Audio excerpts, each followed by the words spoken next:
So first of all, I just want to welcome Professor Paranjape, and I was very happy, Professor, to hear your talk at Chennai because I came to know of it from somebody there, and then I was watching the video. It was very nice. It was really good, and then Dubeji connected us and said that it would be very good if you get Professor.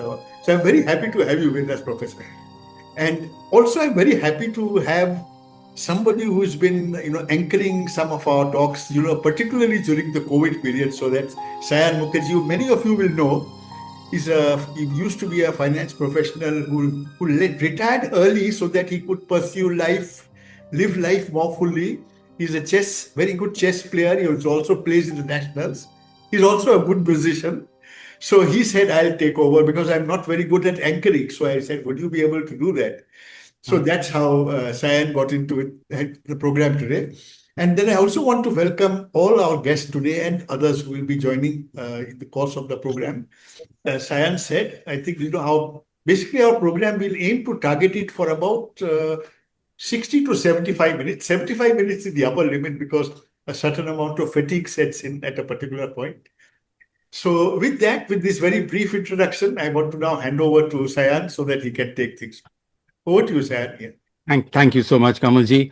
I know Prof made a request that we keep his introduction short and brief, but I think I'm going to just make it a bit more detailed because most of us are outside the academic circle and they must get a feel of all that you've achieved in your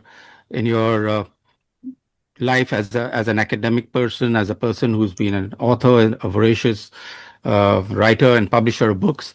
So Professor is basically a novelist, a poet, a writer, and of course, an incredible speaker. He was a former director of the Indian Institute of Advanced Studies in Shimla, and also a former professor of English at IIT Delhi and at JNU. And he was at JNU for a very, very long period of time. He's presently Director of Education, Access Healthcare Physicians, and Sri Aurobindo Chair Honorary at the Vedere University, Tampa, Florida. And this is really very interesting because we have going to have a lot of perspectives. I'm sure he's going to bring in a lot of perspectives from the two greatest seers of the last century, that's Krishnamurti and Sri Aurobindo. And a person who's got a feel of both of them right through his life for the last 40 years. So that'll be an amazing kind of an experience we'll get this evening. The author is also, he's been an author of more than 50 books and more than 100 academic papers. That's a lot, really. And so we are a little confused whether he's a poet or a novelist or a columnist or a public intellectual or, of course, he's written a number of books. And strangely, one of the books called Identity's Last Secret. So the word identity gets into this, we're going to talk about this briefly also at some later stage, I think, because for us to get a feel of all that you can offer to us as an author and as a poet and as someone who has a beautiful way of looking at things, romantically looking at things, which is different from how mundane our life patterns are really. So, and you'll of course then touch upon all the stuff you have been talking about all these years about the mantra and the tantra and everything in that nature, so that at least we can understand, all of us outside the domain of the academic part can understand this well enough. So having said these brief words, so we try to get back to the topic. So I will just give like Kamalji said, it'll be a 40 minutes. Prof will speak for about 40 minutes. And at 7:45, I might be asking some questions to Prof, and then we'll open the house for further questions for the next 25 minutes. Then Kamalji shall wrap up the evening conversation around 8:15 p.m. Hopefully, Professor will then be able to have a hearty weekend breakfast back in Florida. Yeah. The time scheduling will be available on the top right corner of your Zoom screen. So you'll get to know how long this duration of this conversation is. I request again, everyone, kindly keep yourselves on mute and keep your videos on. I will definitely resist interrupting Professor during his flow of thoughts. I'll make a serious attempt to do that. And I'll ask all my questions at the end and with a brief summary, perhaps. So with these few words, we start off with the topic, why do we identify? And So we are aware of what Krishnamurti says with identification. It's the movement of the mind seeking security, continuity, and a sense of self. So with those brief lines, it's the movement of the mind seeking security, continuity, and a sense of self. I hand over the mic to Prof. So take it forward to whichever dimension he thinks it's appropriate. Thank you so much.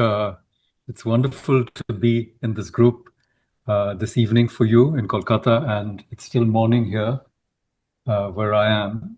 It's a very small sort of fishing village called Homosassa, about 75 miles north of Tampa. And it used to be an American Indian or Native American settlement long ago. In fact, it was a sort of a place where many tribes used to gather and have a sort of annual powwow. And a few miles from where we're located, I actually went there and I saw these burial mounds. And these burial mounds are made with shells, with shells, and there are some pieces of bones there. And it made me think because, just a few hundred years ago when the Spaniards first came here, there were thriving native communities, and we know very little about them. There's a museum on that site, but it's completely lost. There's only speculation who these people were.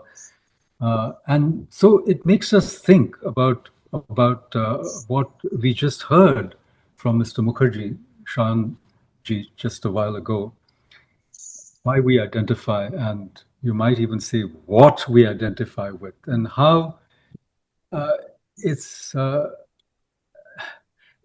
transience of life, of history, of things is so immense, intense, and unavoidable that if we were to reflect just for a moment, we'll realize that the psychological movement of the mind to identify, however much it might be a necessity, is actually a detriment to our liberation, to our being free, really speaking. So if we were to see this and understand this, the whole picture becomes fairly clear. It doesn't really require elaboration, so to speak. But I wanted to say it's such a privilege because, by way of introduction, a thing that I thought I should mention is I came across Krishnaji, or he came across me very early. I was only 15 or so. And it was a very intense engagement. And it went on for a few years, actually. I was in school then, and my brother, who was in IIT Bombay at that time, he brought some books of Krishnaji home, and I started reading them without, First and Last Freedom, books like that. And it really intrigued me what I was reading there. And then when I went to college, I went to St. Stephen's College. I stayed a whole winter in college. I didn't go home. Usually everyone went home in the winter. Delhi winters without heating, as you know, can be, quite uncomfortable. So I didn't go home, and my parents lived in Bangalore. I stayed in my second year in college, and it was a very intense engagement with the teachings. And I practically read everything I could get hold of. And then I came to a block. It was a complete block. It was a stasis, because I realized that everything I was trying to do was still within the same movement of the mind that we just heard about.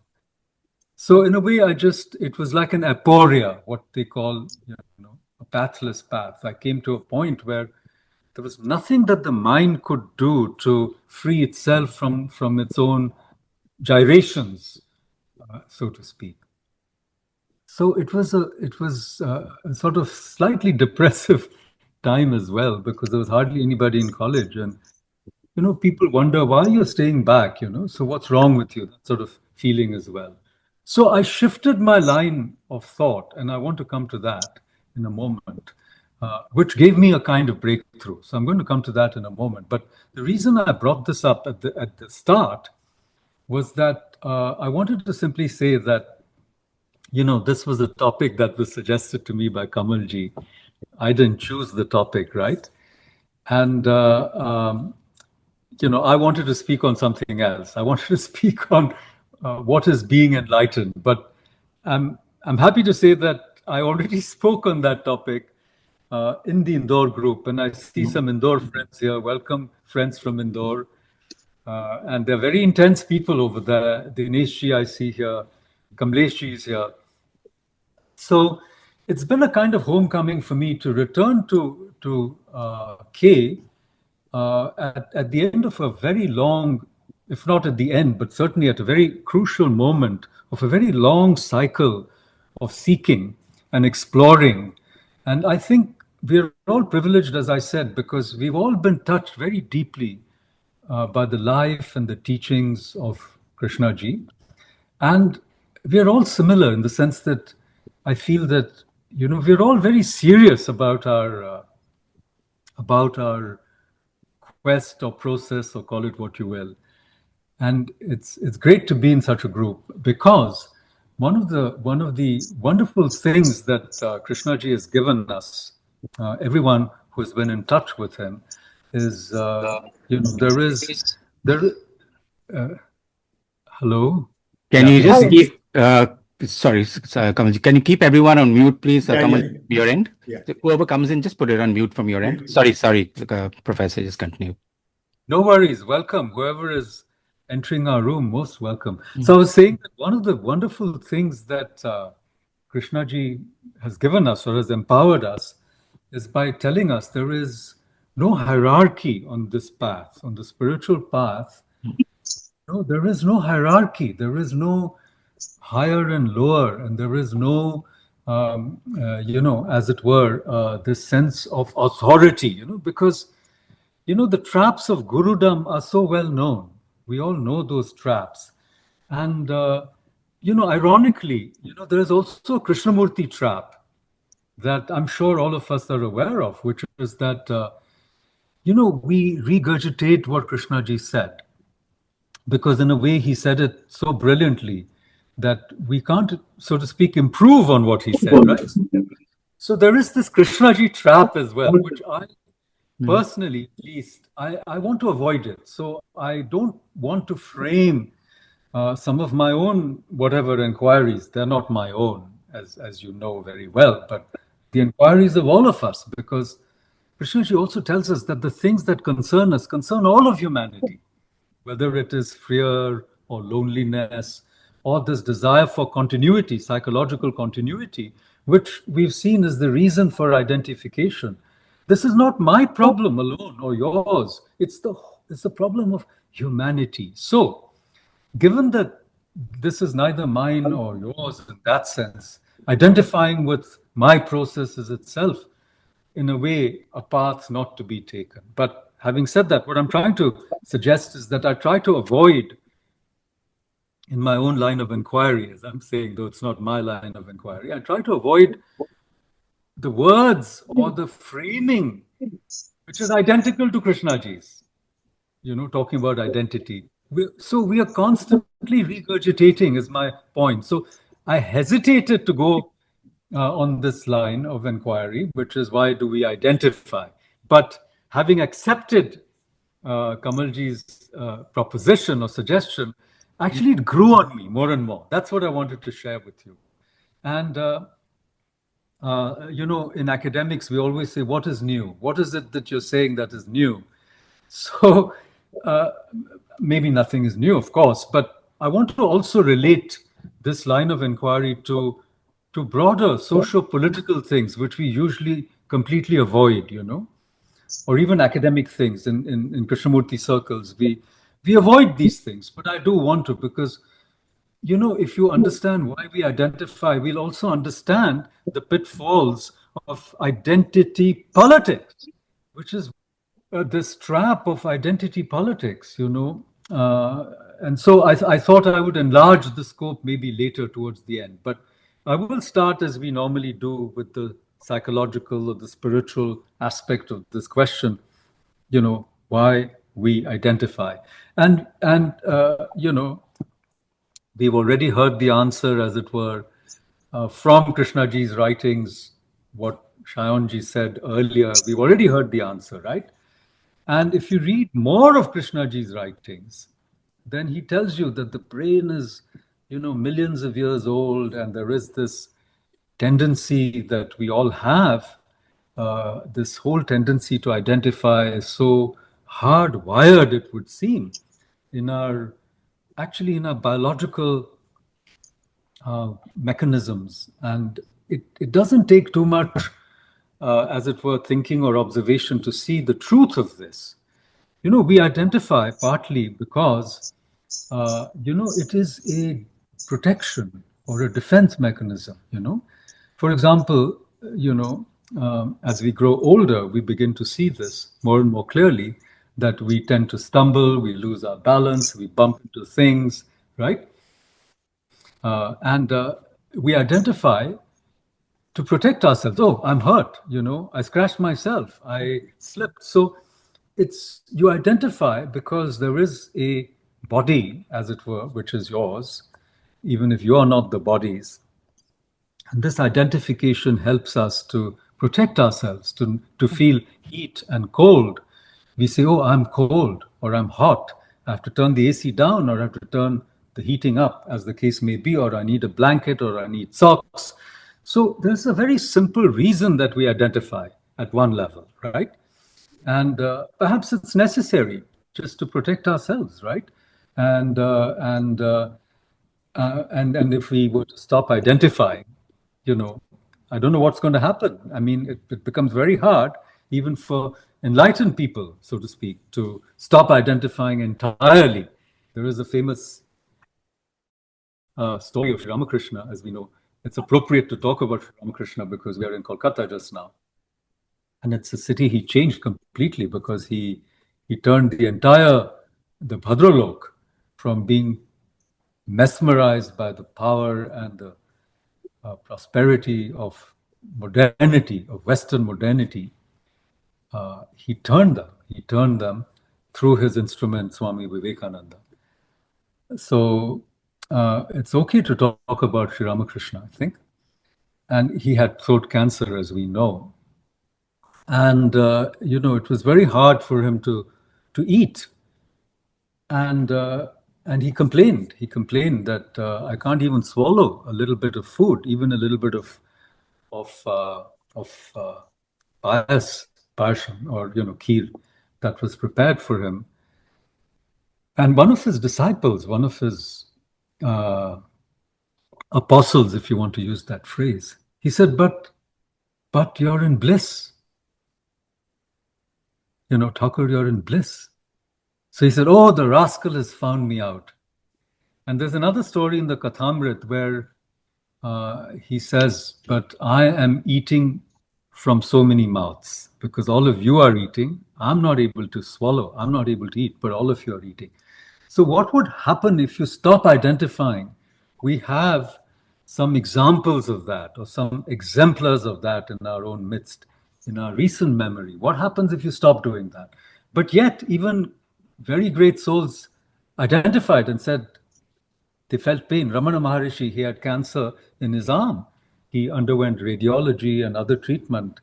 And a disciple accidentally, or a devotee, because he said, I have no disciples, accidentally touched him, and he startled. And then somebody said, do you feel pain? And what a strange question. He says, of course I feel pain as much as all of you do. So that is identification, which is a part of something that's hardwired in us, right? It would seem. And Shayonji mentioned Identity's Last Secret, my latest book, which is a book of poetry and criticism, and a kind of modern tantra and much else.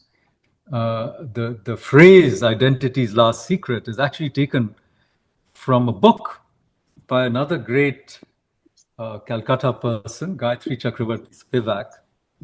Oh, sorry. Okay, I thought it was you were referring to Gayatri who's in your life. So I got that wrong. Okay. No, there are two Gayatris. I mean, there are many Gayatris. In fact, Okay. Gayatri Okay. Mantra, there is a Gayatri Mantra, as you know. That's right. Mhm. But but but the phrase has been taken from a book by Gayatri Chakravarti Spivak, who is a very much a Calcutta person. She was in Presidency College, and then she became very famous all over the world as this great post-colonialist, Marxist, feminist, whatnot. But so I've taken the phrase from there, but I've answered this question, so to speak, answered because you can never answer these questions. In my book, I've said, and I'm paraphrasing because I don't want to quote myself, that would be a vanity which even Yeah. poets should eschew. But I have said in this book, and I paraphrase that identity's last secret, can never be known. And even if it is known, it can never be told, right? Um, So this is one of those paradoxes, right? Of, so so to it's been speak, realization. As they say in the first line of Tao Te Ching, I mean, the only Tao is the Tao that can't be said. So those who know it, they don't say it, and those who say it don't know it. So that's the paradox, as it were, of identity's last secret. so you have a convergence of styles and playfulness and madness and all of it. Is it disruptive in some ways? Totally. So, I mean, this is what I was trying to say, that we shouldn't identify too closely with Krishnaji either, because, when I was young, I was told that there's a Zen saying that if you see the Buddha on the way to enlightenment, cut off his head with a sword. And I never understood it till somebody, explained it to me. A Tibetan monk explained it to me by saying that what is meant is if Buddha himself is stopping you on your path to enlightenment, then cut off his head with the sword of discrimination. So it was sort of unpacked for me. So I'm just saying that Krishnaji himself, can become an obstacle to our own, as it were, liberation. So I wanted to avoid using the same terminology. So let me flip the question rather than assuming that, we identify, because the question, why do we identify, already assumes that you agree that you identify. Do you see? It's like asking somebody, why do you beat your wife? Oh my, you assume that I'm beating my wife, or vice versa. Why is your wife beating you? I mean, of course, beating can be, metaphoric, and anyhow, I don't want to go to go into that diversion at all right now. But why should we assume that we identify? We shouldn't. And we should ask rather the question, who identifies? You see? Because for me, that was actually the breakthrough. That was the breakthrough, because when I was, as it were, stuck, trying to unravel this mystery of whatever was going on in my own self, on my own process, I felt that I had come to a block, when I was reading Krishnaji or engaging with Krishnaji. And of course, I was very young at that time. But the breakthrough came when, you shift the query and you say, who identifies? Is there somebody, is there an entity? Is there really an entity that identifies? And then when you proceed on this line of inquiry, and if you return to this question, why do we identify? It starts making a lot more sense. That's why I wanted to say to Kamalji, thank you, because that we is also very interesting. Why do we identify? See, we all identify, I propose to you, in very different ways. I identified very differently when I was younger. And now I identify differently as I'm aging. And I know that, so if you look at a cross-section of humanity, you will see many different kinds of identification. It's not exactly identical. The extent, the degree, the intensity, the attachment, etc., is not the same. That's one thing to notice. And you can disagree with me if your experience has been different, but that's been my experience. And, I observe, like, we have a very little child. We have a daughter, Gayatri and I, who's only 4. And I'm seeing in her an evolution, so to speak, of the process of identification itself. When she was very little, when she was 1 and 2, she didn't even think of herself as a separate entity, And even her parents, she didn't actually differentiate very clearly between mama and daddy. Even today, sometimes she says, she calls me mama and then says, oh, sorry, daddy, So, and it's great because you go back to that time, and see things from a very fresh perspective. So children don't identify with the kind of hard wiring that we do as we grow older. And she also refers to herself. She still refers to herself in the third person, as sages do. Like they say this body. Many of them don't say me. So a little child also refers to themselves in the third person. So for her, she's just another one of these entities in the room. There's mama, there's daddy, there's this, there's that, and there's consciousness. And every now and then she identifies with herself by saying, Mani wants this, or so-and-so wants this. So please think about this, that identification is not a fixed thing. And this was one of the wonderful things that I heard just the other day in a podcast by a very good teacher of Tantra, those who are interested. His name is Christopher Wallace, but he calls himself Harish, and he's a PhD from Oxford. He studied with Alexis Sanderson, one of the great, masters of this tradition. But unlike Alexis Sanderson, I think Chris Wallace or Harish is actually a scholar practitioner, so I resonate much more to him. And he says something very interesting. He says that enlightenment, talking about that, is not a binary. It's not a switch. It's not either you're enlightened or you're not enlightened. It's like a spectrum. It's like your Asperger's syndrome. It's like your autism spectrum. And people like us who are on this path, we're all a bit autistic, I feel. We don't quite belong. Sayan ji asked whether I'm a disruptor. You don't fit in anywhere. People throw you out from drawing rooms or from clubs.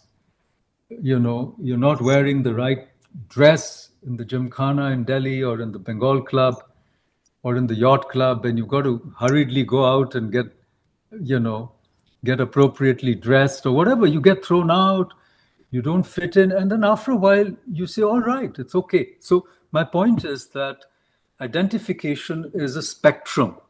It's not an on and off switch. It's not, do I identify or do I not identify? And let's take this a step forward. When you're in deep sleep, do you identify? Do you even know where you are? If you drive by the streets of Kolkata or Delhi at night, it's extremely hot. There are people sleeping on the streets, And thank goodness we don't round them up and lock them up. Thank goodness you can just, lie down somewhere and go to sleep. Mm-hmm. And I was driving late at night one day in Delhi, and I saw, a guy was sleeping on a road divider in the middle of the road. So there's traffic going on both sides, and there is a road divider just a few feet, And there was a man sleeping there. I mean, how dangerous? Suppose you roll over and fall on one side of the road or the other side. Luckily, Delhi, the road divider was fairly broad. It was at least 4 or 5 feet. But he looked so blissed out, And I was going home and, I was just saying to myself during the day, it was such a hot day, 45 degrees. Oh, thank God I have air conditioning, Because I've outgrown my ecological fundamentalism, which I practiced for a few years when I was teaching at IIT, saying, oh, we are going to ruin the planet, we're turning on the AC, hydrofluorocarbons or fluorohydrocarbons, whatever, ozone hole, climate change, and you beat yourself up and make yourself so miserable and uncomfortable, and I had outgrown that phase in a way, and I was saying to myself, thank God I have air conditioning, But here was a guy sleeping so comfortably. And then I realized when you're sleeping and when you're in deep sleep, You know, the king and the pauper are same. Raja or Rank, as they say in Hindi. There's a level playing field, friends, when you're in deep sleep, because there's no identification. You grow out of that deep sleep, and you say, oh gosh, you know, it's so hot, you know, whatever. There's a power outage and everything, humanity sucks. So whatever it is. So you identify, and the whole weight of the world, you know, comes back on your shoulders once again. So anyhow, what I'm saying is, do we really identify? I'm not so sure. I think it's a spectrum. It's not an, you know, one. I mean, it's not a binary. It's an on-off thing. Sometimes we are deeply identified. We are very, very scared or unhappy or whatever it is, lonely. And there's a story we make up in our minds about ourselves. Never going to make it. You know, we beat ourselves up. We've all been through this, right? I mean, 5 bad things happen to you in a sequence. Of course, bad and good are completely, you know, creations of the mind. But 5 times you're thwarted in your aims, and you say, oh gosh, I'm never going to make it, you know. My life is an utter failure. And 5 good things happen, and you're floating in the air, you know. Wow, you're on the, you know, whatever, 7th heaven, thinking you're the smartest guy on earth. So, I mean, we've all been through these fluctuations, and that's why even the Gita tells us not to, you know, start jumping up and down when things are going well, and not go into the, you know, depths or, you know, dumps of depression, Vishad yoga, as they call it. Anyhow, so identification is not fixed. It's variable. Sometimes we identify deeply, sometimes we identify less. And there are moments, people call them meditative moments, where we are free. We are not even aware of the body and of identification in that sense.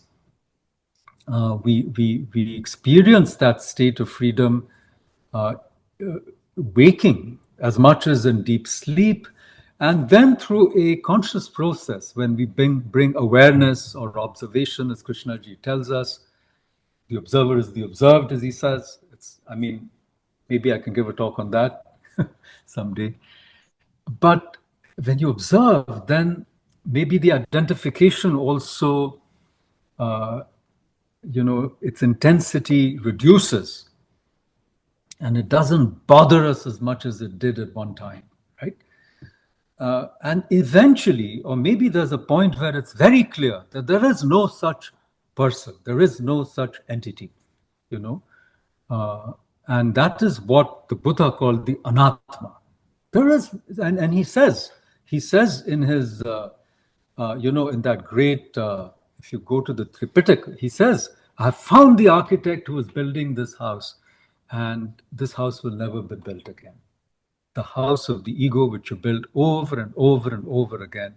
Once you discover the builder, and there is no builder, that house will never be built again. And of course, the paradox of the bodhisattva idea that you've discovered it, but you still hang around, so to speak, to help others. So, you know, who's helping whom, right? Who identifies with whom? So if you ask, do we really identify? Then the answer becomes, well, it's kamsi kamsa. And that's why the present continuous is a better tense. It's a process, and we don't need to identify. There is a way not to be too closely identified. And if you go to the root of identification, then you may even accept a certain kind of identification, which is absolutely necessary for survival or for keeping the body going. You know, Krishnaji maintained himself really well, as you know. He did his yogasanas every day without fail. He walked very briskly. So obviously, I mean, there is that identification to the degree that is required to keep your, whatever, this instrument, which is itself a great blessing, I would think, at some point, in fine fettle, as they say. And then identification doesn't become a compulsion. It doesn't become a a trap. It doesn't become a burden. It doesn't become, something that that is a source of deep and continuing unhappiness. Identification then almost becomes a choice, a choiceless choice, if you like, right? Because it's not even a choice in that sense. I can't get up in the morning and say, I choose not to identify, because who is it that has chosen? You've chosen not to identify means you have identified, you see? So it's that paradox. But you can go beyond that paradox. That's my point. Through the actual experience where there is no experience, the whole process of identification just drops off, like the scales dropping off before your eyes, or the scales of a fish, or of a snake sloughing off their skin. You drop those scales, you move on, and maybe some form of identification resurfaces, but then it doesn't bite you. Its bite and sting are possibly mitigated. Who knows? These are the ways in which we proceed with this. And now, as I promised, very briefly, I will come to my other point of how identification works. I wrote actually a paper on this because in academics, I was very disturbed by this, so to speak, woke identity politics, where, like in my discipline, English, and also in most disciplines in humanities and social studies, there was no real competence that was being cultivated or encouraged in students, right up to the PhD. It was only political posturing, you see. You take a position which was politically correct, whether it was feminist or Dalit or whatever, these Northeastern identity, always in the margin, Nobody wanted to say, hey, hold on, I'm not marginalized. I'm male, I'm upper caste, I'm upper class or middle class or whatever these bad words were. This is who I am. And let me take the responsibility of this so-called identity right now, what at one point people called noblesse oblige.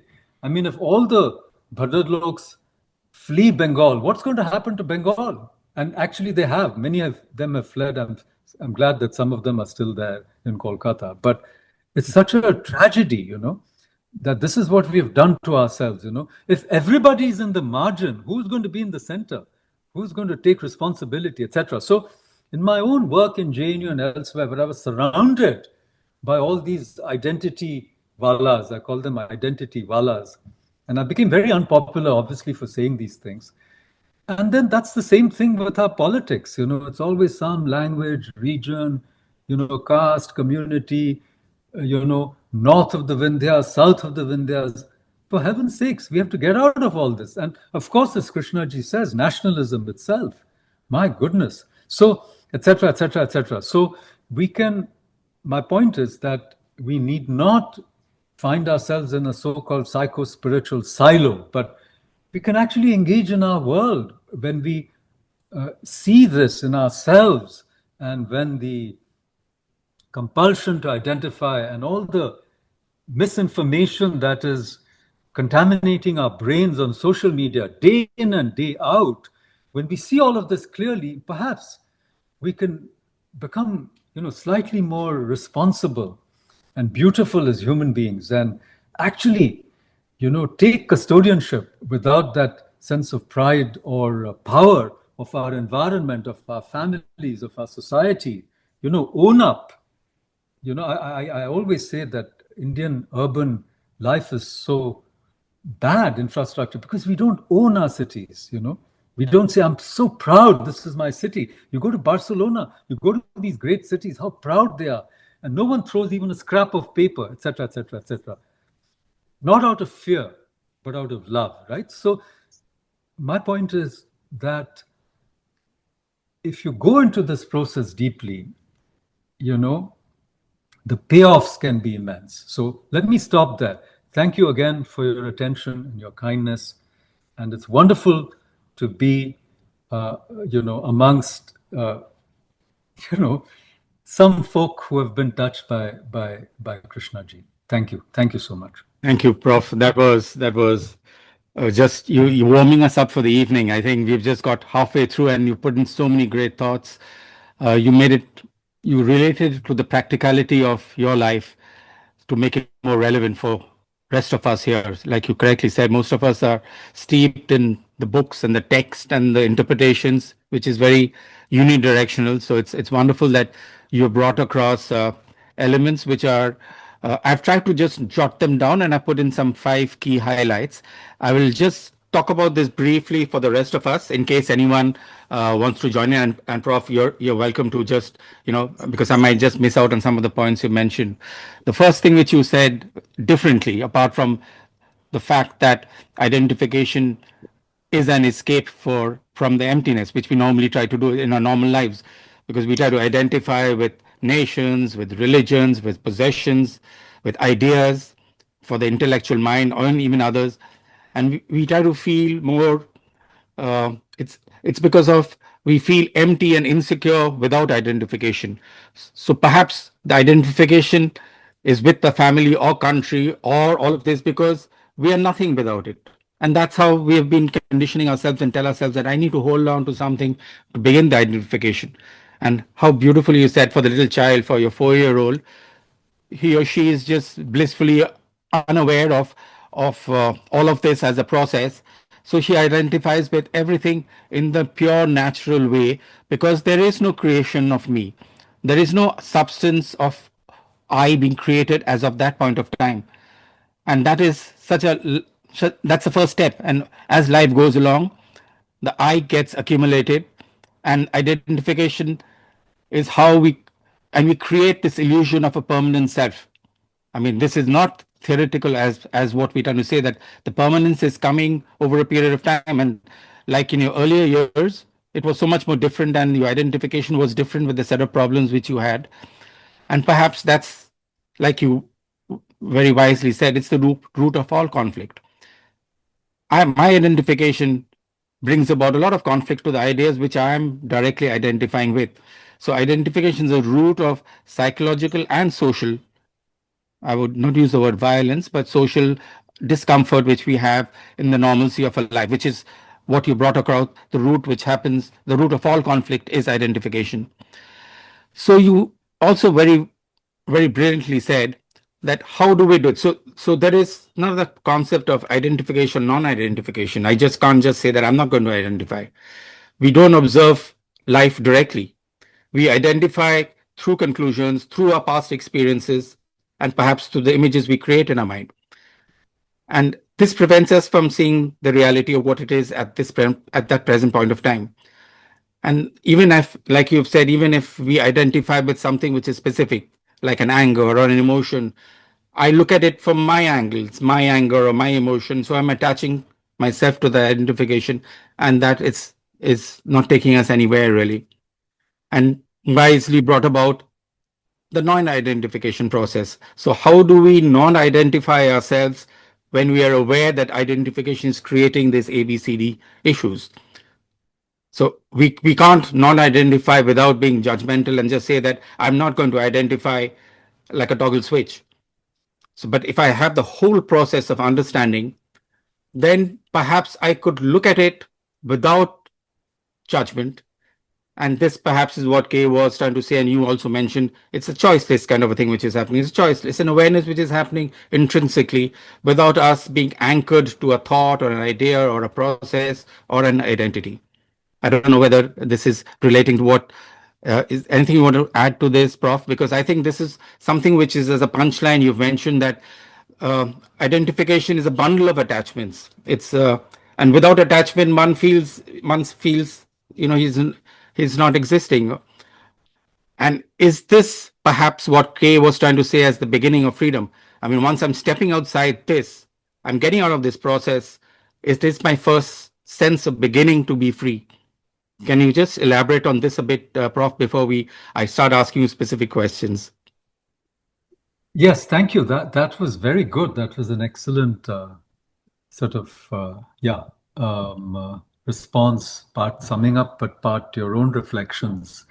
Yeah, I was only thinking, even when you were speaking, that we can look at this, we can flip the coin, of identification or identity. We can flip the coin. We don't have to start on a very sort of pessimistic or negative note that, oh, it's inevitable and it's hardwired in the brain and it's as old as whatever evolutionary processes themselves, we can actually flip it and say that liberation or freedom is our birthright, because as children we don't identify so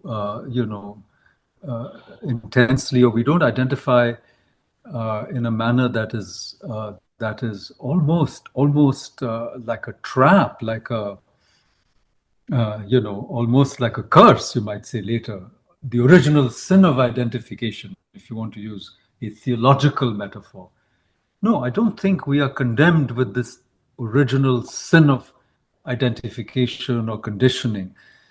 I think the good news is that we are not condemned to identify, but we can be free. I think that's the good news. Yeah. And now, once you know, let's say, or once you've once let's say you feel it or you know it, because we can go into this. How do you know something? Because you're actually already free. Let's say that. So you know what it is, and therefore you can do it. That's the point. And then you figure it out. You figure out. So in a way, what I'm trying to say is that oftentimes identification becomes an unavoidable process that we all have to undergo, and before we can start de-identifying or disidentifying. But in a way, both are available to us. Both are available to us. And as I was saying, my reflection, or rather my insight when I was listening to you, is that just as a child is not, and they say, okay, your prarabdha, everything starts kicking in at 5 and so on. But listen, you can reconnect. You know that this is how it is. So you can disentangle and dismantle it also. And they also say, as people get older and older, if you have a wonderfully, conscious, you don't have dementia or Alzheimer's, and you're very conscious and you have a very long life, then automatically you're shedding. In fact, the memory stops working like that. You don't retain so many things. You forget things easily. Whereas when you're young, you remember things. All of us who are married know that our spouses will tell us, you said this that day to me, that was so mean. And you say, oh gosh, I've forgotten it already, or vice versa. So as you grow older, I mean, if you have old parents, my mom is 92, and I tell her about certain things. She said, oh, I've forgotten it. And I said, I was thinking to myself, she has very selective retention, So a lot of unpleasant things she completely forgets, including, what somebody said or did to her in the family. She's over it completely. So what I'm trying to say is that it's not just that conditioning or identification is, within quotes, natural. Freedom is also natural. This is what I'm saying. We have a propensity to seek freedom as well. And that's why we're here together. And that's why the guru business has so many takers. Yeah. So okay. I'm going to now flip the coin slightly. I'm going to flip it following your trend. If you can bring this in a format where I'm not quoting, I'm just trying to, because you've had so much of exposure from Sri Aurobindo's life teachings, from his life works, and both Aurobindo and Krishnamurti were towering figures of the 20th century spiritual thought, and they approach transformation of consciousness from very different angles.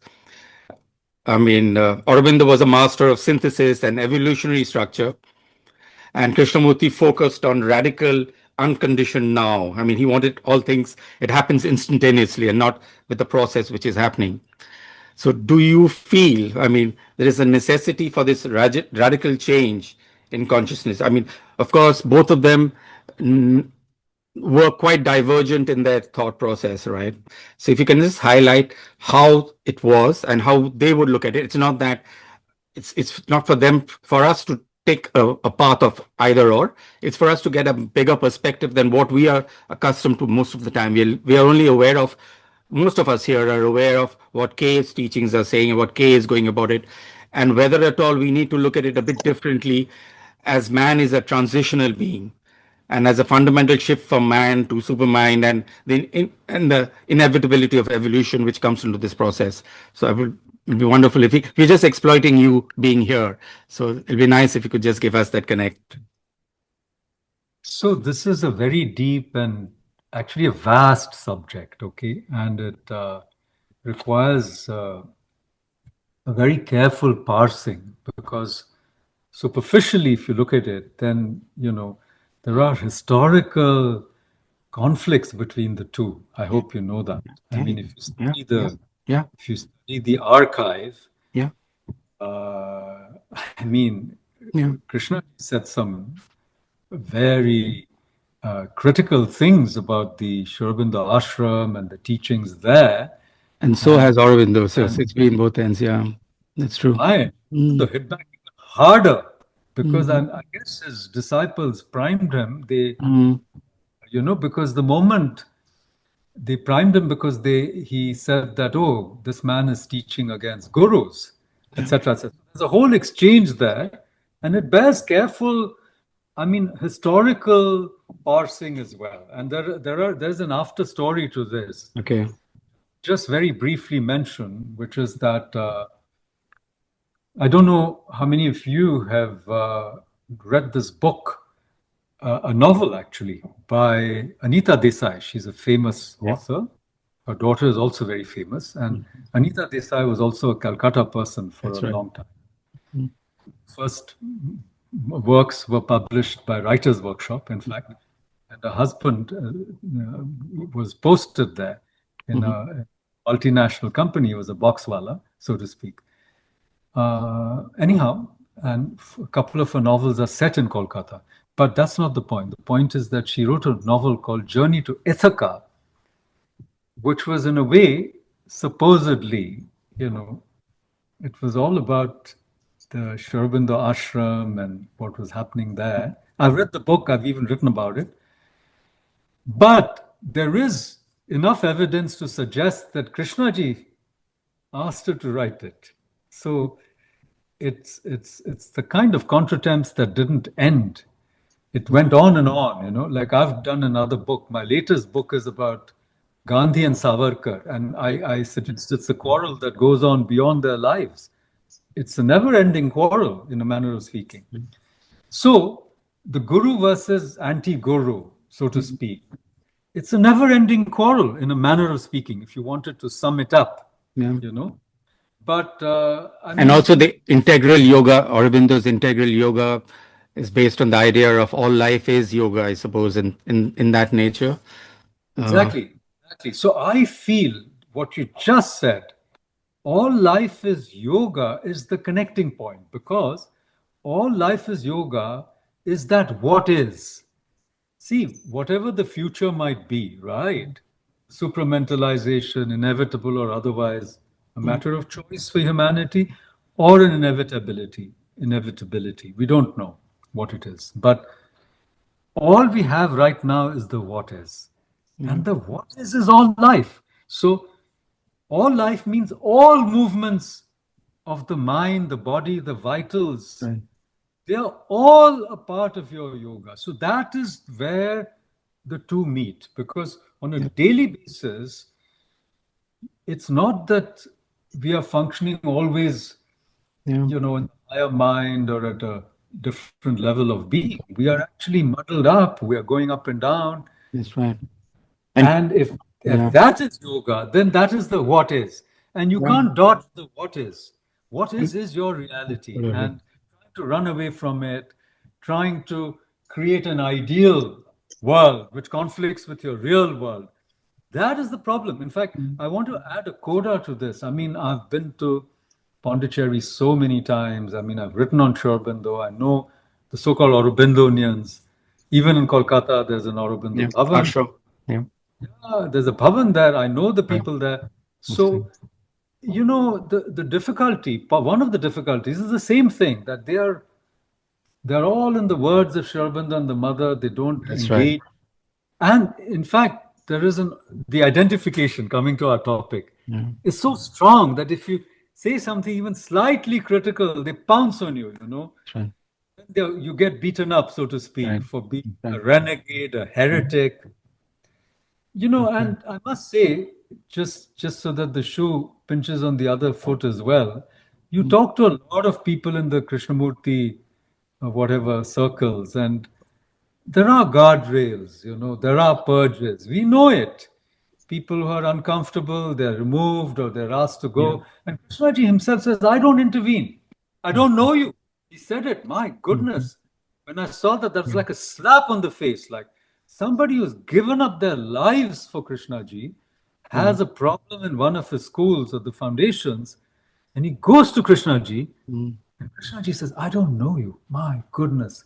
The harshness of it. Anyhow, so the shoe pinches on all feet, my friend. And see, my whole point is this, that if I'm involved in this, whatever process in any way, it's because I feel that we are all on this path and we all have to make ourselves free, right? And we help ourselves as much as we can. That's what satsang is. But there is no easy answer. That's why I would never choose, okay, between A and B and C and D and pull down A and push up B. That is really counterproductive because spiritual politics is very counterproductive. But, you know, as a student of modern Indian spiritual thought, I'm very interested in some of these discussions. I mean, so I've found these bridges. And so I feel very comfortable. You know, if I go to Sri Aurobindo Ashram, I go to the Samadhi, I meet people, because I don't engage in that politics. I know what I want, I know what I'm looking for. And so I'm not, and similarly with Sri Ramakrishna or Ramana Maharishi or what they called. I mean, again, the West has these wonderful ways of categorizing the direct path.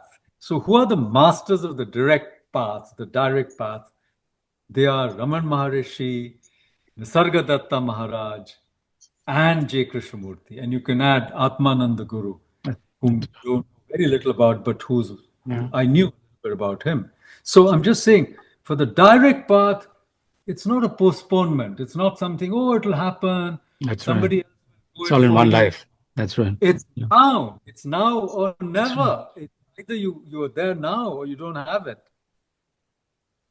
Absolutely. And so, I mean, it's so much different from Aurobindo's witness soul or Purusha and Krishnamurti's choiceless awareness. Both are having a I would subtle say, distinction between detachment and disillusion. No, it is an Upanishadic thing. You know, there is a bird that eats and there is a bird that watches. Actually, the two are the same birds. One identifies, one doesn't identify. That's right. So, you know, if the bird didn't eat, it would die. If you just watch all the birds eat, you don't eat, you'll die, right? So, the point is it's the same bird, but that same bird can both eat, so go through bhoga, or can just witness. And this is true of all of us. Even right now, as we speak, I can just watch myself speaking, and I know I'm not speaking.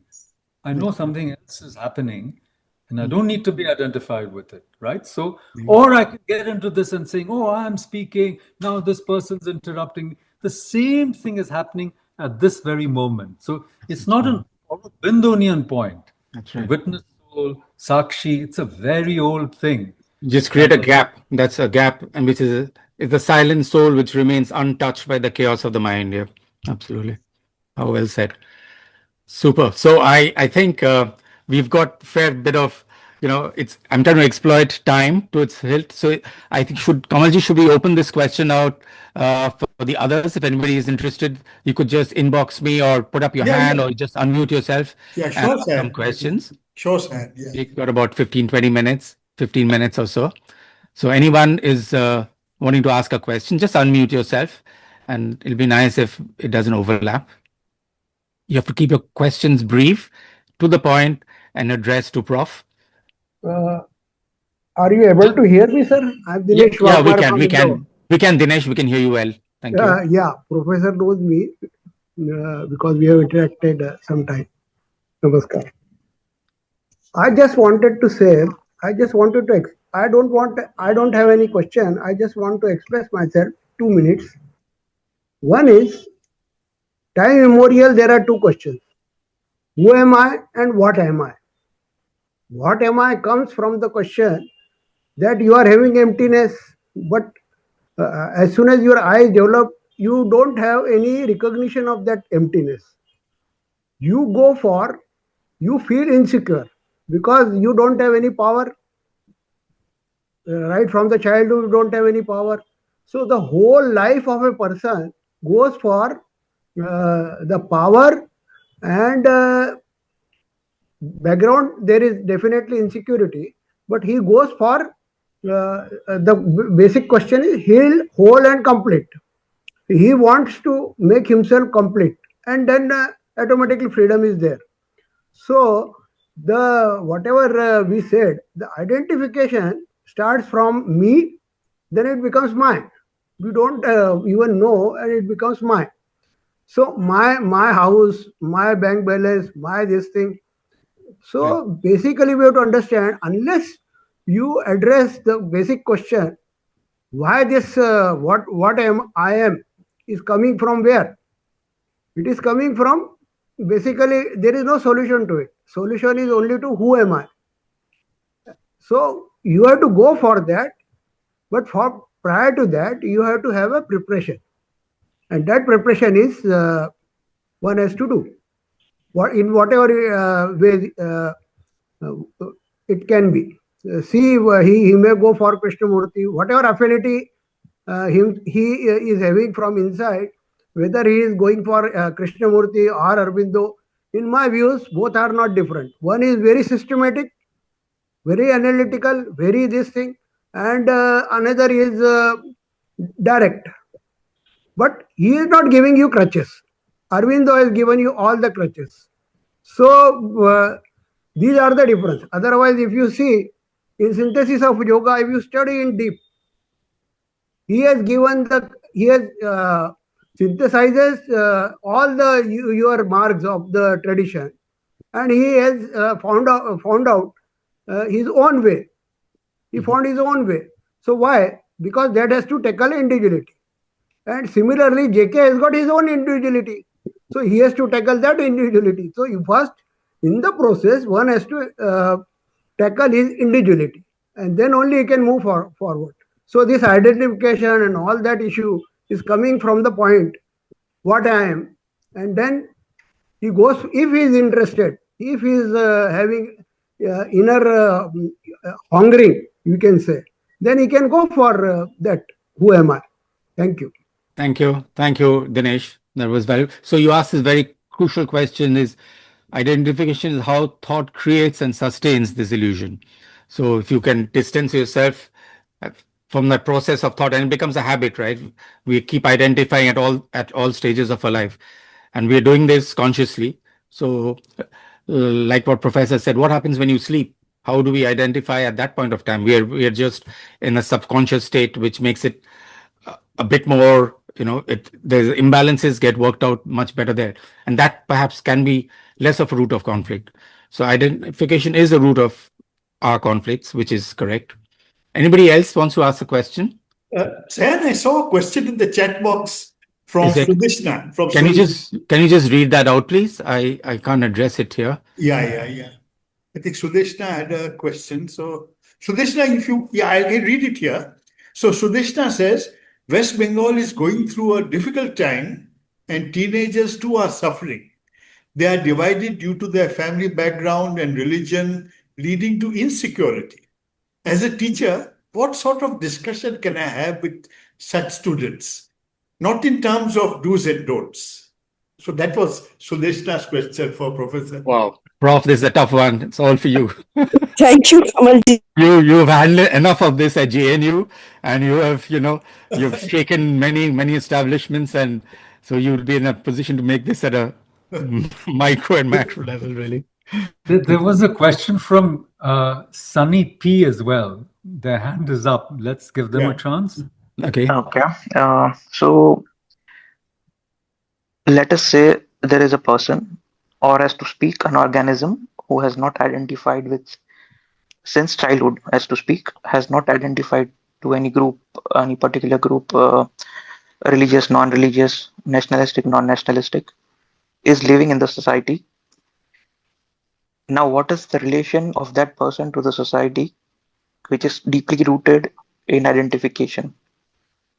So the problem arises is that once the person is not identified with so and so things and number of things, whatever it is, once there is since the society is a closed group, in as to speak, there is uh, communication which is happening among people, by people, through people. If a person is not identified, other people is deeply identified, there is a conflict which is seen. Now, how one has to navigate through that, or can navigate through it? Okay, very good. May I take these three questions or three interventions together? Absolutely. Please? Sure. Yes, sure. Okay, great. I will start with the last one. So I want to, respond in two different ways. The first response, which is actually my settled, if not only response, is that let's not ever, if we are serious, go into these things hypothetically. Please stop being identified, then see what will happen.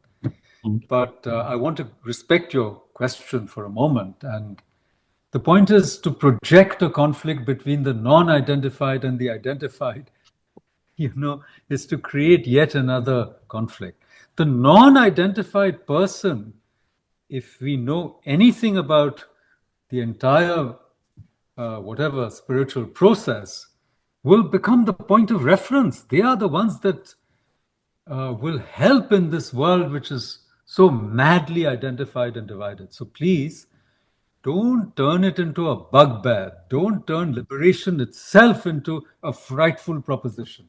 And try, if we do, try to be non-identified a bit. You'll see how wonderful it feels, Even when people abuse you for being identified, it's okay, you let it go. So that's the first point. Now, coming to Sudeshnaji's question, you have to first find out if their concern or their problem or their engagement is deep or superficial. Because my experience in JNU was that, people identified consciously, I would say, and cleverly, because there were real benefits to be aligned with.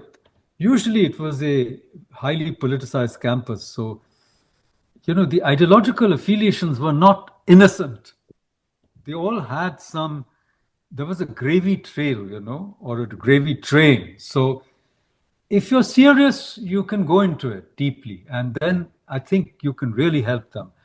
But many younger people are not serious in that sense. They just want to, for example, in JNU, many people, they just want a degree. And after that, they just want a job. And they just want to be aligned with whichever faction will make it easier for them, or whichever professor will actually make their path easier, you see. So we're living in in that sense, a very contaminated, a very corrupted world where academia is no longer about actually freely pursuing questions and debating them deeply, but it's it's already divided. So if you're a teacher, you have to first find out who's serious or who's just trying to, ease their way through. And of course, there are serious people. And so you're there for them. I found that, just for a personal example, anecdote, after I, so to speak, stood up against Kanhaiya Kumar in 2016, I got boycotted, Yeah. So, I used to have students standing outside in the corridor because the classroom was too small. And then I had only 3 students. And it was very disheartening for a moment. But then I happened to be in Oxford for something. I was in a fellowship there for a term. And I had such a great time because in Oxford, you can attend any lecture, anywhere. So I attended lectures in philosophy. There were only 2 students. So I said, oh my goodness, I have 3 and this guy has only 2. And he's so distinguished. This was a man called Professor Sorabji, wonderful, exponent of Stoicism, Greek philosophy, okay? A person who was a Parsi gentleman. initially. So then I said, two are great. And if no one comes, that's good too. So what I'm trying to simply say is that there are always some serious students. And it is to them that you have to address yourself. And the rest of them will be taken care of one way or another. Now, to what Dineshji says, I found it very interesting when he said, who am I? You may say, oh, there's no such person. But then what am I? What is that? And then the Bible says, I am that I am. And Ramana Maharishi quotes it. So God or consciousness or the absolute is nothing but I am. That I am is not a person. You may turn it into a person, like ISKCON does into the Godhead or whatever. But it's only I am. It is that continuous state of, or the flow of consciousness, which is uninterrupted, without beginning, without end. Again, these are descriptions which are obviously inadequate. But I am is all it is. Now, is that you identify with it or it identifies with you? That's a different question altogether. But it is what it is. What is what is. It is not something or the other. Okay, and it is no thing too. The Buddhists would say it is no thing. There's no thinginess to it, whatever it is, and they call it shunyata, etc. So we can move on. Tamaghana Banerjee has a question. I think Sunny still has his hand up. Will you Yes, please. lower your hand, please? Yeah. Yeah, Tamagna, would you like to start, Tamagna? Sure, sir. Yeah, good evening, Prof. I had a question that, does freeing from identification is essential for the cessation of self? Like Krishnamurti says that we have to secede ourselves, and thus being free from identification is a precursor to that. And what role does it play? And I have another question that what role does meditation also plays in this being free ourselves from identification? Like both are interrelated, Prof. Yeah, but I think there's a little bit of a confusion in the question where you said identification is necessary. I hope I understood you correctly, as a step on the way to freedom. Is that what you said? Yeah, I will just say that when we talk about being from identification, as per K or in general, that whether it's a precursor to the cessation of self or the ultimate enlightenment, what is, like, you talked it as a spectrum. So how do we relate to it? Like, Yeah, identification is not a precursor to the cessation of the self. No, identification is what we find ourselves in. Suddenly, we find ourselves identifying. Then, as you heard, it gets stronger and stronger with memories, with thoughts, and it gets bigger and bigger and stronger, and then we develop these personalities to which we're deeply attached. And of course, people who are, so to speak, free also have personalities, by the way. There's a post-enlightenment personality also. And absolutely. And then when you identify something, then you have to defend it. There's no way you can run away from that, really. So you're in conflict with that also. Precisely. But the point is this. The point is that identification is not the precursor to the cessation of the self. No. I would say that identification is something that you have to overcome or transcend or decouple from or de-identify or understand it thoroughly so that it doesn't become, a prison house. It doesn't become the instrument of bondage, of perpetual bondage. Okay? And that perpetual bondage comes, as we know, from fear, anxiety, the desire for continuity, trishna. You know what the Buddhists call trishna. We're so afraid of being nothing, We are nothing and we do nothing, but we're so afraid of being that, right? Okay. Etc., etc. So, and the second part of your question, if you repeat, please. Yeah, sure. I was like, what was the role of meditation in this process? Like, does it have any specific role to play, or like, how does this process come about? Like, how Exactly. So please, to kind of finish the answer to the first question, let's say that you meditate and you cease to identify, okay, during that period of meditation, which all of us have experienced one way or another. Some of us experience it not necessarily when we are officially meditating, but we are so absorbed in something. We have a state of flow. It's music, as Shayanji knows. He has wonderful musical offerings which help you, I feel. I sampled a couple of them, Oh, and he has a blog spot, and they're wonderful things. So music, obviously, Nada Brahman, they say it's easier to get to the ultimate through music than through words. Anyhow, whatever it is. So point is, here's the paradox. Okay, you have a cessation of self moment, let's say.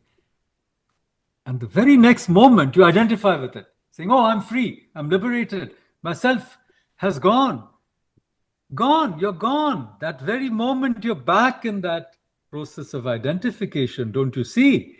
So when you see this repeatedly as a habit, as a reflex, you're identifying. So the post-enlightenment master, obviously they don't identify, you identify with them.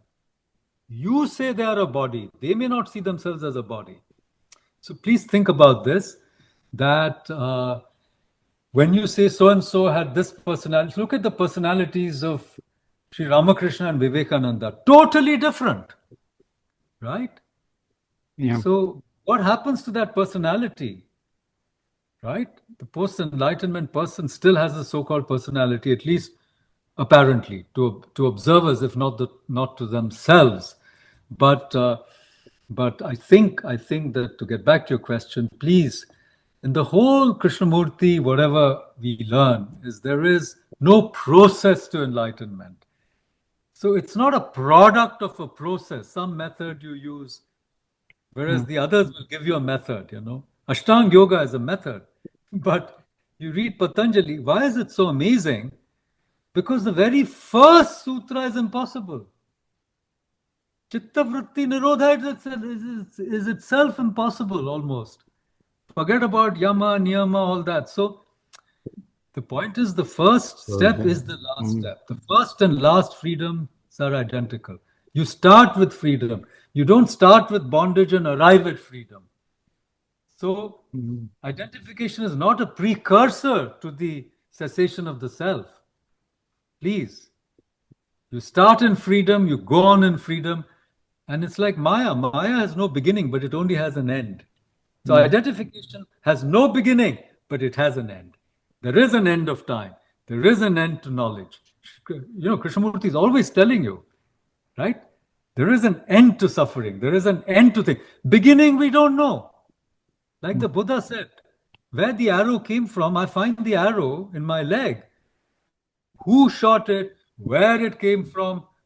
Who cares? I just want to pull it out. That's the point. Oh, well said. Brilliant. So we'll take one last question. I think, Adin, you've sent a thing. Could you like to read out what you've mentioned? Or he's given. Adin, are you there?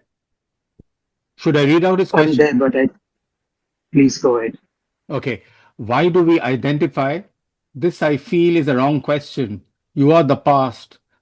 Thought arises from past. Thinker is the thought. Your identification, recognition, past. A better question would be, what is beyond identification? That is the inquiry, not this. Wow. Okay. So this is exactly what he's been saying all this while. But Prof, you can just elaborate. He's asking, a better question would be, what is beyond identification? That is the inquiry. I agree with you, but I'm only saying whichever question you ask, wherever you start, you have a sense of where you want to go. You want to be free of this. So, as I'm saying, even a so-called wrong question may lead to a right answer. So don't foreclose that option, right? I think Sunny still has a burning question. His hand is still up. Sunny is still up. Sunny, please unmute yourself and Yes, ask. sure. So, like you said, just to follow up, so there is a conflict when you said that it creates a further conflict when the person is not identified. Now, the problem that I want to ask is, if the person which is identified to such and such thing is not willing, and to listen to what is being conveyed, so there is no change. And if there is no change, then that conflict inevitably persists, doesn't it? I don't think you got what I said last time, with due respect. The non-identified person is not in conflict. The identified person may continue to be in conflict. What can you do about it? Yes, that is the question. So if the person who is No, not at you can't do See, anything. Look, only when you're non-identified will you find out. See, look at the story of Angulimal and the Buddha. Only when you're there, because he was cutting off the fingers of all these other people, because he was saying you're all fake. But when he saw the Buddha, so somebody asked Krishna ji once, and he said, "Have you ever been there, sir? Have you ever been there? Have you ever been in such a situation?" And he elaborated it. He said that, you know what it means? If someone comes into this room and asks you for your coat, you just give it. Can you think about that? Can you do it? I can't do it. And the Bible says, he who asks for your coat, give him your cloak. We are not there, my friend. Why bother about what will happen and what can't? Your job is not to take care of the conflicts of the whole universe. You try to end the conflicts within yourself, because you are the world, as Krishna ji says, right? Absolutely. If you're not in conflict, I can assure you the world will look different to you. And you don't have to worry about it anymore. I'm afraid we'll have to now come towards the end. Before I end the session and hand back to Kamalji, I would like to ask a very deep question to Prof. And you need to just answer this in the best possible way. It's a very simple question. How do you identify yourself? How do you identify yourself? A, as an author, B, as an academic, 3, as a free radical thinker, 4, as a poet, 5, as a romantic, 6, as a skeptic, and 7, as a seeker. So you have to give some form of identification to all of these. Is it something beyond which I'm missing out? It's all of these or none of these? Or it's just you're going to turn this round too? No, it's whatever you like. That's all I can say. It's whatever you like. Please elaborate the last one. Seeker. Yeah, he is a seeker, of course. I mean, in his own brilliant way, because it's at times it comes a bit differently, because he's a man who says things which is right within him. He can translate it into words and make it so easy for all of us. And this is a trait which very few people have, to make those beautiful thoughts come into vocabulary in the same continuity in which it deserves. And for us, I mean, obviously he's spoken to us in a manner in which we can grasp it, and it's not gone something which he's been used to teaching his students all across. So it's been quite nice in a way. Thank you very much, Prof. I'm just giving you back to Kamalji to doing the wrap up, really. Thank you, Sayan. Thank you. So first of all, I just want to thank Professor for this lovely session. I think I'm really feeling good about it, because I think just 1 hour plus just whisked by. And I think there was so much depth in it. So I think I'm in a position where I'm looking for more sessions with you, Professor. Absolutely. Let's see how it works out. And topics of his choice. Topics of his choice. It'll make it easier, Right. really. I also want to thank Sayan, because he's always been a wonderful anchor for us. And in the COVID times, he's done some excellent sessions. So it's really good to take this thing. Pleasure's mine. Yeah. Thank you. And I want to thank everybody who's joined us today, because I think all the questions, all the interactions, people from Indore, actually, they've come and lunch. So nice to see them, because Dubeji, he said, I'll inform the Indore group. And so it's good to see everybody on this program. So with that note of thanks, Professor, I hope we can see you again very soon. I'll be in touch with you, and then we'll see how it goes. Thank you so much. Thank you. Thank you, sir. Good night. Bye-bye. Thank you. Good Bye-bye, night. everyone. Bye-bye. Please communicate the programs. Please communicate the programs in Yes. future. Yeah, Sure. I missed first 30-40 minutes, so I'll be waiting for the video. Please upload it. as soon as Prof, you possible. need to get back to your Saturday hearty breakfast, weekend breakfast. Yeah. Thank you so Captain. much. Thank you all. Thank you so much. Thank you very Thank much. you. Thank you very much. Thank you. Thank you.